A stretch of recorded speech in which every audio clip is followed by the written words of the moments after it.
अब सवाल यह खड़ा होता है कि मोहम्मद शाकिर हुसैन को एक और हेडली किसने बनाया? भारत में हमले की प्लानिंग और रेकी करने के लिए भेजा किसने था? आखिर कौन था हुसैन का खिदमतदार जिसने उसे सारी सुविधाएं मुहैया कराई, जिसको लेकर जो खुलासा हुआ है वो एक बार फिर पाकिस्तान के आतंकी चेहरे को दुनिया के सामने बेनकाब करता है।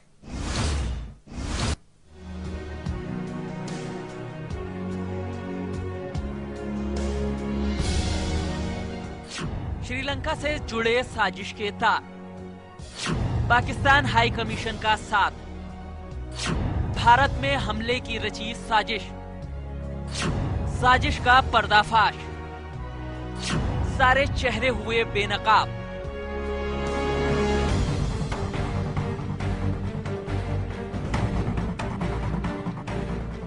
ध्यान से देखिए इस शख्स को।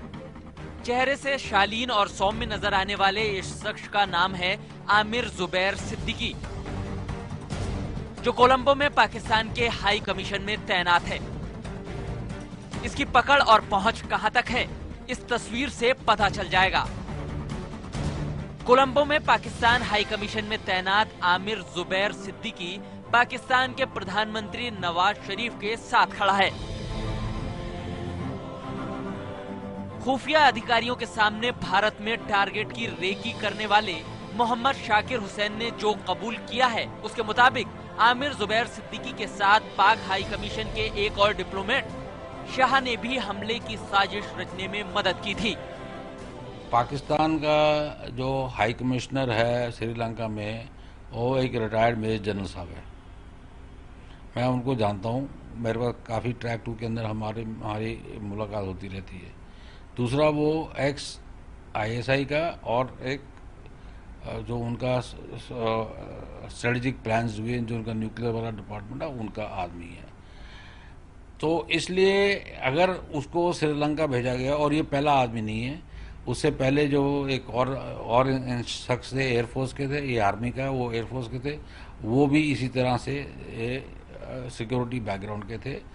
कोलंबो में बैठकर ये दोनों अधिकारी हुसैन को आदेश देते और पूरी जानकारी हासिल करते थे।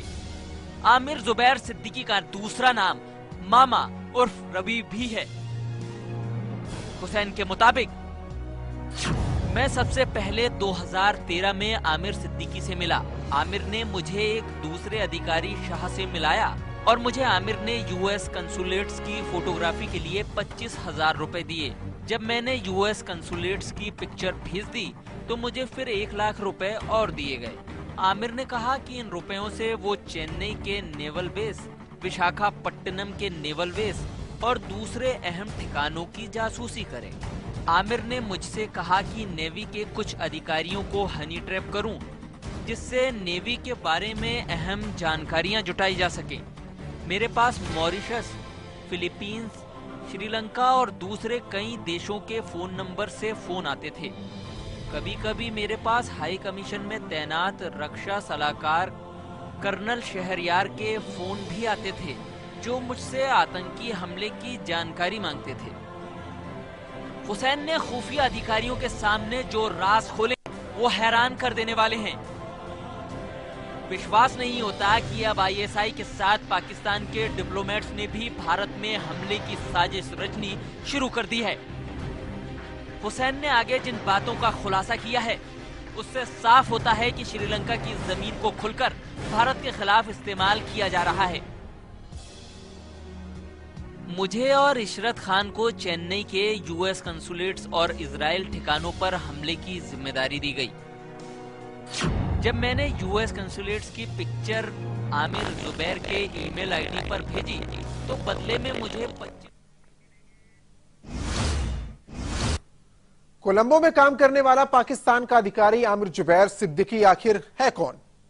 इसके पास इतनी पावर कहां से आई? इसको लेकर जब भारतीय खुफिया एजेंसियों ने जांच शुरू की तो सबके होश उड़ गए। आखिर ऐसा क्या था आमिर जुबैर सिद्दीकी में, जानते हैं इस रिपोर्ट में।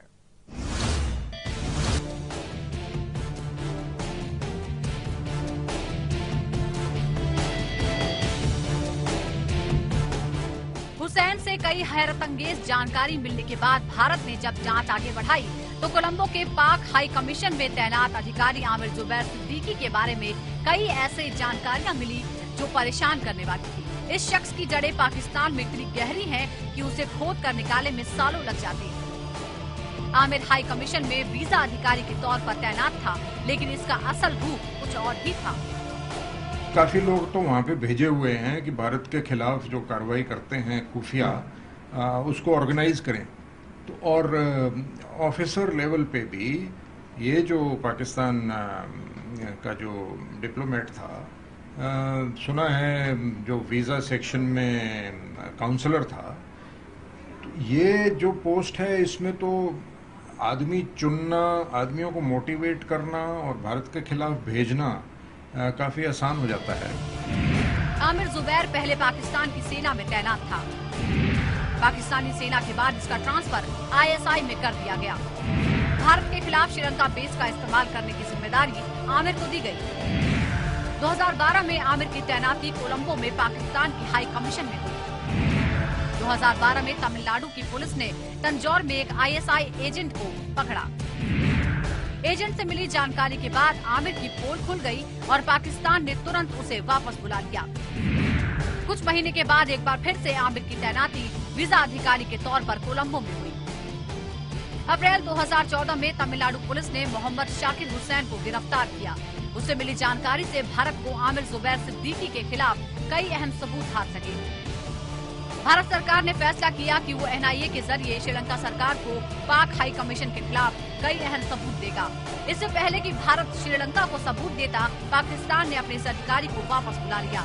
पाकिस्तान को मालूम है कि अगर श्रीलंका के अधिकारी आमिर जुबैर से पूछताछ करते तो पाकिस्तान की पोल खुल जाती। वापस बुलाने पर पाकिस्तान का तर्क है कि आमिर का कार्यकाल कोलंबो में पूरा हो गया है, लेकिन भारतीय जांच एजेंसियों की माने तो पाकिस्तान ने खुद को दुनिया के सामने शर्मसार होने से बचा लिया है। दूतावासों में काम करने वाले अधिकारियों को डिप्लोमेटिक स्टेटस मिलता है, यानी पुलिस चाह करके भी इनके खिलाफ कोई कार्रवाई नहीं कर सकती है। और यही वजह है कि पाक हाई कमीशन में तैनात कर्मचारी और अधिकारी भारतीय जांच एजेंसियों को चकमा दे जाते हैं और ISI इसका खूब फायदा उठाती है। कैमरामैन सुनील कुमार के साथ मनीष शुक्ला, लाइव इंडिया, दिल्ली। और फिलहाल रुकेंगे एक ब्रेक के लिए। ब्रेक के बाद देखेंगे कैसे श्रीलंका में बनता जा रहा है आतंक का अड्डा।